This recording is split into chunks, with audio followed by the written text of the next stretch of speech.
Edwin. Hi, how are you? Good, man. How are you? Good. Nice to be here. Look at you with your framed discs on the wall. Oh, thank you. I mean, it's my only thing I got. Tell me what that is. It was just a present for my mom for getting like some sort of 10 million streams on my album or something. And Wow. yeah, is that a Ben Howard? Yeah, it is. I think Huge you're a fan. fan. I'm a Huge huge fan. fan as well. We're gonna get along just great. I saw Ben Howard back in end of 2014, beginning of 2015. I saw him 3 times in 3 countries. Where'd you see him? I saw him in Paris with my mum. Sweet. And then I saw him in the UK. And then I saw him here in Montreal at Metropolis. Yeah, I was at the Metropolis show. Yeah, I was there with my son, actually. Oh, sweet. So, yeah, so that was nice. That was just after that album had come out. That's right. It was. It was great. And that was before he started playing shows that don't fit his music, I don't think. Like the big arenas.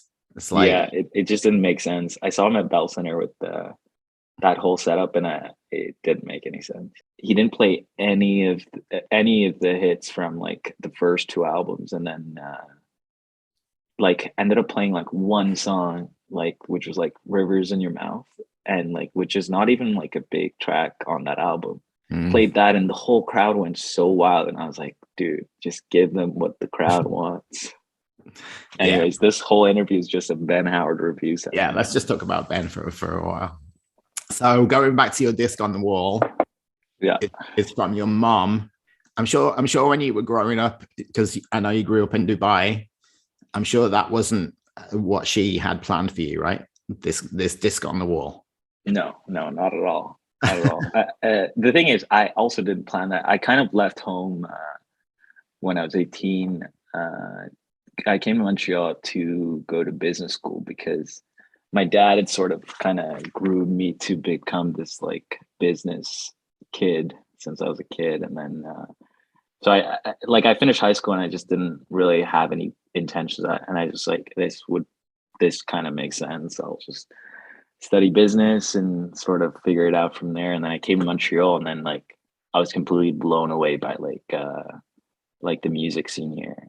Like I definitely listened to music, and like I was into music, and I played a bit of music in my bedroom back home, but like nothing, like my parents didn't know I could sing or anything, it was like a wild thing because I came here, started going to these like underground shows and stuff, and I was like, whoa, this is pretty crazy, because the culture here is so different from like the music culture that I grew up in. And so it was like super exciting to feel that for the first time, for sure. And then I started writing a lot more songs, because it was also like a big transition in my life. And yeah, I started writing a lot more songs and started singing them, played some open mics and stuff, recorded that little first couple songs. And then next thing it was like, I was calling my mom like, yeah, I'm writing music, and I guess I'm putting some music out. And they were like, what's going on? Are you still gonna finish school? And I was like, yeah,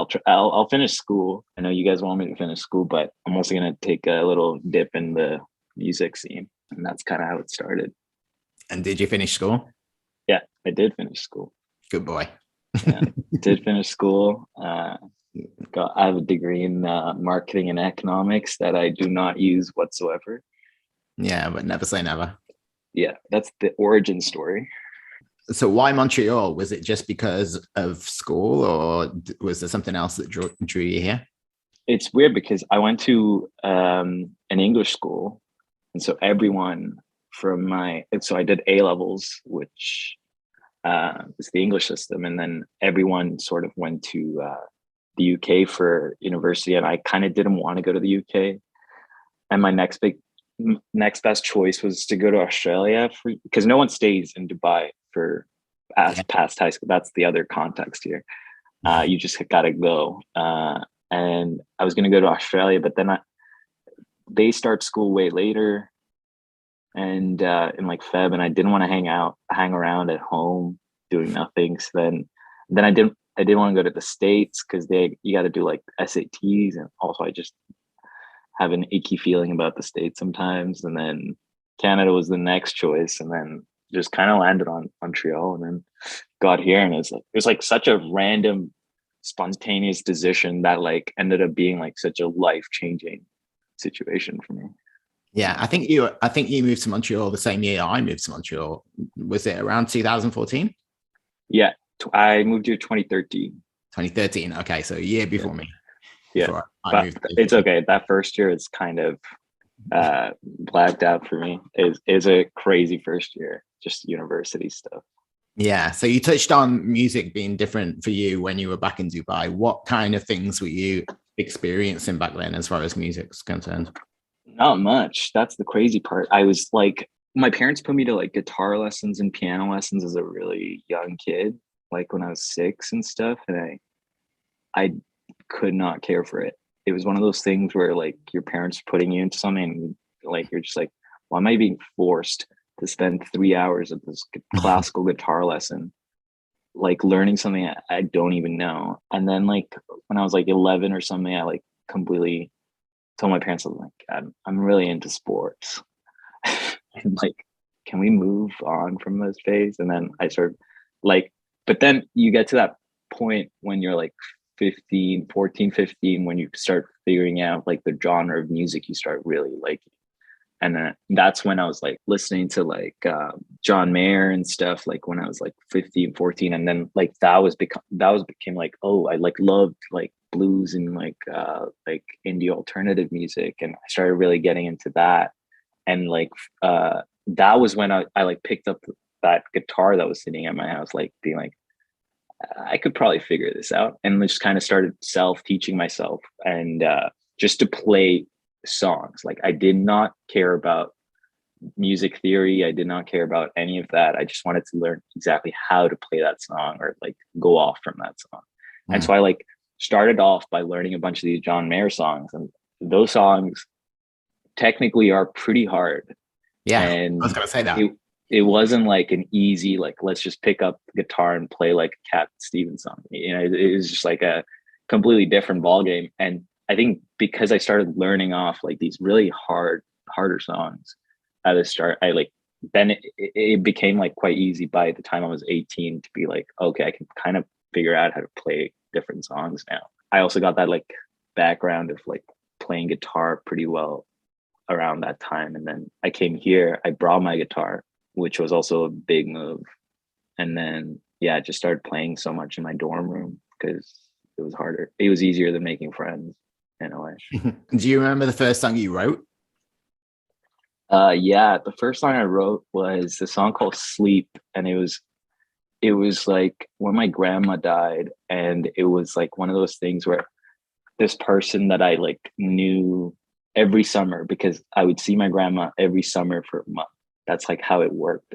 Like when I was growing up, she was in India, and she was like so removed from like all of society. Like my mom's like family home is like in the middle of this like nature reserve, like so completely removed from society. And like kind of like we would like, my mom would like force us to spend like a month there every summer when I was growing up. And this grandma was just so like, I don't even know how to explain it. She's just like, I remember like asking her for, like, you couldn't ask her for like normal things. I'd be like, can I get a Band-Aid? I like hurt myself. She's like, no, you don't need that. And like figure out like some like crazy like nature technique of like getting rid of this bruise and stuff. And Wow. yeah, and like she was just like this insane person that I grew up knowing. And then she like passed away in like 2013, like the year I came here. And I wasn't able to go back. And then that kind of insinuated, like I ended up like writing this like super stream of consciousness kind of song in my dorm room. And I was like, it's kind of cool. And I ended up singing it at this open mic. And then a bunch of people really liked it. It was like my first original. You say it came from a stream of consciousness. Is that something that's continued? Is that the way songs come to you now? Absolutely. Yeah. So I think I like try to linger on feelings that happen as soon as it kind of, I'm like, whoa, what does that mean? And I kind of linger on it for a sec, and then like days will pass and then I'm in like a situation where I'm writing a song, and then it'll kind of come back to me because I lingered on it at the first time. And that's been kind of my songwriting way. I've been like kind of, it's very stream of consciousness, and then kind of fill the words in after, or I'll have like a theme already in it, and then I'll try to like make sense of it right after, and then like really put a song structure to it. A lot of times it's like there's no structure, and that's one of the things, like the band is always like, dude, this is so experimental right now, we got to give it a verse and a chorus. It's great for me. It's like my way of sort of escaping, you know, the present. And I think that's what the point of the songs are. It's like, I want you to also escape the same way I do. When you're writing the lyrics, are you conscious about how people are going to interpret them, or you like them to know exactly what you're talking about? No, I think I love the fact that people can interpret things in so many different ways. I also don't think we can like force people to like find a specific meaning. And so a lot of the music, I find like I have a specific intention with them, but then I think people interpret them in so many different ways, and I think that's the beauty of music, right? Yeah, it's cool. I love when people tell me like yeah, I heard this song and it made me think of this. I'm like, whoa, that's crazy. I wrote this about like a stupid dream I had about being OCD about something. Yeah, I know some people who've had like their first dance at their wedding is a song that they've interpreted in a certain way, and it's actually like a breakup song. Absolutely. Yeah, for sure. So over the years, your sound seems to just keep expanding. Yeah.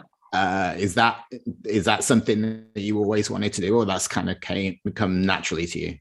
It kind of came naturally, but I also think I always wanted it to come this way, because at the start, a lot of it is very raw, acoustic, kind of textures, and that's just because that's all I allowed it to be, and that's just how it was in the. It's sort of like just straight from the dorm room, like, hey, let's track this guitar, and then I'm gonna put some vocals on it, and I think that's the song.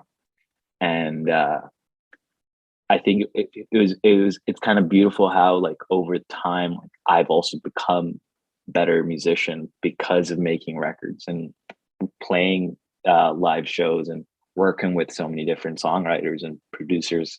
It's just kind of evolved into like me also like learning all these things, and like in a beautiful way. It's like, because you learn all these things, and like the first time you learn different things, it's just so simple but so beautiful. And I think we like try to incorporate that. So as I evolve, like the music's also evolving slowly, and I think that's cool. It's kind of like a journal, you know. Right. Yeah. So on this new song that you've just put out, Have You Been Told? Yeah, there's a lot of layers to that song. Yeah. And you've described it as kind of portraying the searching for stability, but also stimulation at the same time, and trying to find sort of a balance. Yeah, like that's something that a lot of people just day to day would struggle with, trying to find those two things. But I think in a musician's life, that's what probably heightens even more. Is that something we're sensitive? Yeah. Is it something you struggle with? Absolutely. Yeah. I think I've always craved a sort, because of just like how I've grown up and like being sort of like an immigrant everywhere, and sort of like never having this specific identity. I always crave for like this sort of stability with like just existing in a way. But it's like, it's so hard to come by. And then at the same time, like it's cool to feel stimulated by the fact that everything is so like up to, like you can't try to control everything, and nothing's ever actually in your control, right? And the point of that song was to like sort of like, okay, you have like both sides, and you're trying to like achieve both, but at the same time the hollowness comes from within, and you got to like find that balance within. Weirdly trippy song to just, it was just to ground myself. Like I'm just like reaching for both at the same time. I'm like, dude, I gotta ground myself. And like that ties into the album. that's gonna come out. It's called Warm Terracotta, and it's all about like grounding yourself and finding yourself in like the moment now. So I was going to ask you if this was the beginning of an album cycle. Absolutely. So what can you tell us about the album at this point? The album's been in work since the pandemic. It kind of started right as soon as the pandemic started, and I went through one of those phases where I feel like a lot of people in the pandemic were like, it's so hard to write songs. Nothing's coming to me, and I just could not relate because I was banging out songs all the time. I was just like, oh my God, I'm going through this like huge creative surge, and ended up writing a lot, like 30, 40 songs. And yeah, now I've just cut it down to like this one. I also like to keep things in theme. And so now we've cut that down to like 13, 14 songs. And it's just this wonderful sort of earthy, experimental, like it's a lot of different vibes. And it's like, I can't even explain it. It's not like any of the older music, but it definitely, you'll hear it and you're like, that's Edwin for sure. But there are so many layers to everything. It's just like, it's all about like finding that perfect loop that you want to like live inside, and then just like enhancing that loop so much that it's like you never want it to stop. And that was kind of like the feeling we went through, and something, to just live in. Okay. And just completely, like, everything else is kind of blocked out, and you're just like in that loop, and you just like, as soon as the loop hits, it's like a quick kind of sedation, that's what we kind of went for. Does that mean you're keeping more electronic kind of sounds on this album as well? Because I know you've been introducing. Yeah, there's definitely a lot of more electronic textures on it, but I think at the same time, to achieve that earthiness and stuff, there are also a lot of analog sort of rawness to it. There's a lot of little synth layers, lap steel, acoustic guitars. There's so much acoustic guitar, but different acoustic guitar textures.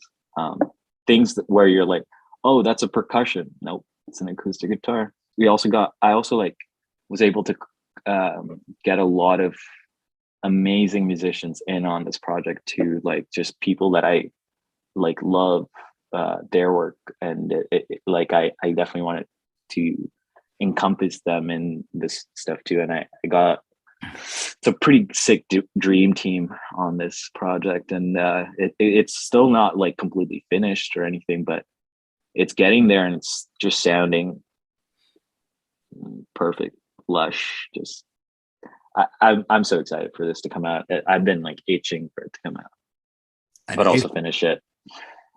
So it's not finished. It's not finished. It's like 90% there. Okay.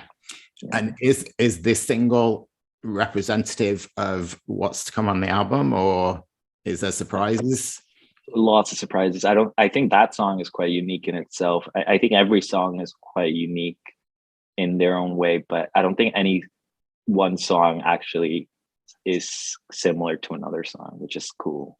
Like this Have You Been Told is like such a like the guitar is like, in the beginning it's very country, sort of Bob Dylan-esque, and then it kind of filters into this like completely different soundscape, and it's still the same two chords carrying that progression. And I think it's cool because in the album, I think that's one of the themes that'll come through, is like you'll have this like two guitar chord progression that will build into something completely different, where you don't even realize that it's still built on the two guitar chords. And it's like, whoa, we've been transported to so many different places, but on the same foundation. And I think that would be like the recurring theme, I think when you watch it with the video as well, which is amazing, by the way, like it's so cinematic, trippy and dreamlike. But when you listen to that song with the video, like obviously they're meant to complement each other, but it does it so well. And I think it takes on a new life. It takes on a new meaning in your brain about what this song's about. Tell me a little bit about the making of the video for this. the video, we kind of mood boarded that. I think one of the things I definitely want to do with my music is to build these like beautiful, beautiful visuals, because I think a lot of the music comes from like these vivid dreams I have of like it, where it's sort of surreal, and like I'm trying to build this like thing from my mind palace of this like surrealistic sort of paintings.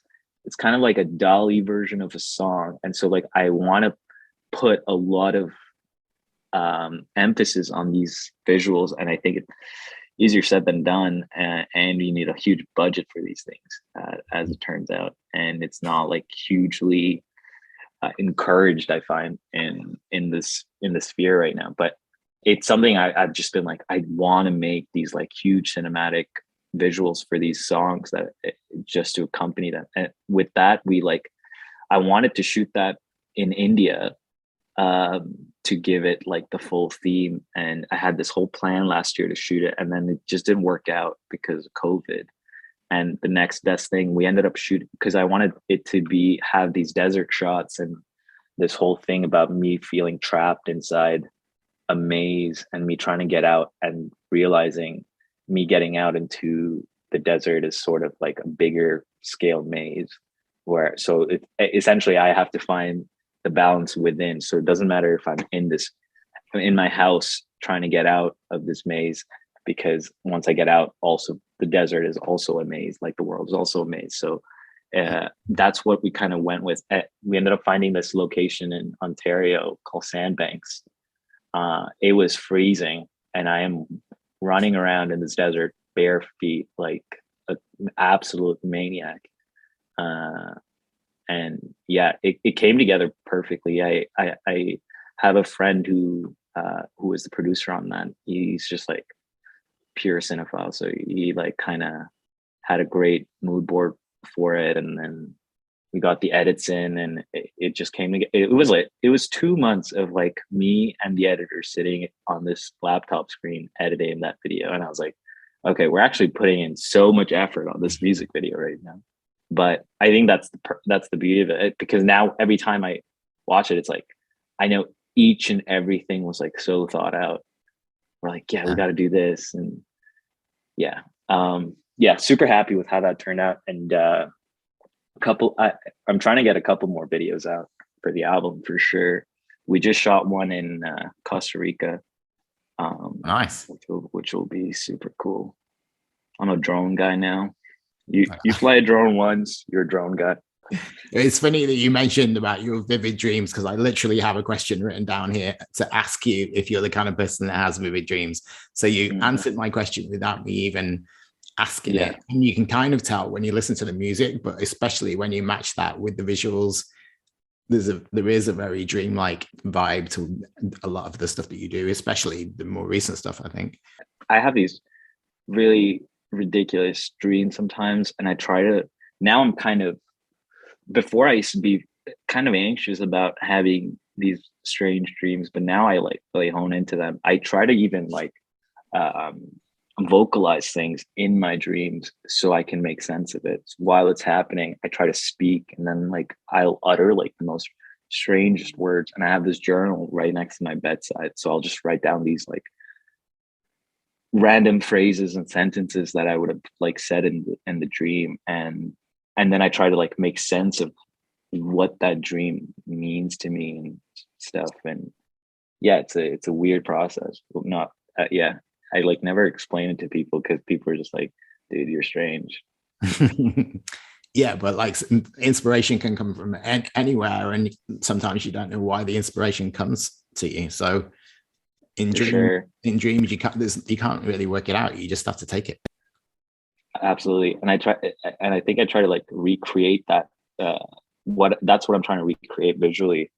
And in my dreams, it's like flying elephants and stuff, and you're just like, I can't recreate this. But I try to, and try to make sense of it. And like some of the lyrics are also like just like my view in my dream. And a lot of times I put emphasis on things I see in like in the lyrics, and like that would be like the song theme, just like a thing I see. And I also have a song called Sights Like These, which also ties into another song. Yeah, anyways, they're all tied in a way, just in my weird dream journal. And as you keep adding layers to your sound, does that make it more difficult to perform live? Yeah, so for sure, the band was very much like, how the hell are we gonna do this? There are like 90 stems here. What are we gonna do here? We also haven't played live in like 2.5 years, and the last show I played is going to be so much different from the next shows coming up. We've been rehearsing and kind of like figured out the stuff we want to play live, and sort of have some things as like sequences, and I think we tied it in pretty well. Like it's enough that it's a very lush live sound. And I'm super excited to play it because we haven't had the chance. We had a couple of shows that were almost happening in December and Feb, and it just didn't happen. So we've just been kind of like refining that live like thing. To super hyped to play live. It's been so long. Yeah, I can't even imagine what it's gonna feel like. And especially because your next show is at Metropolis. I'm still calling it Metropolis. Yeah, same. And like, you know, we've both seen Ben Howard there. It's an iconic venue for Montreal. For sure. Have you played there before? No, I haven't played there before. I think that might be my biggest show. So, right. So that's going to be opening for Franklin Electric. Yeah, 2.5 years, no shows, to playing Metropolis with a whole new sound. No pressure. No pressure at all. Yeah. And then a week later, you're going to be at Bar Ritz on like for your own headline show. Actually playing May 9th at Danforth in Toronto, opening for Palace, which is going to be also a massive show. Super hyped to play that show too. So those would be the first 2 shows, and then I'll play Bar Ritz.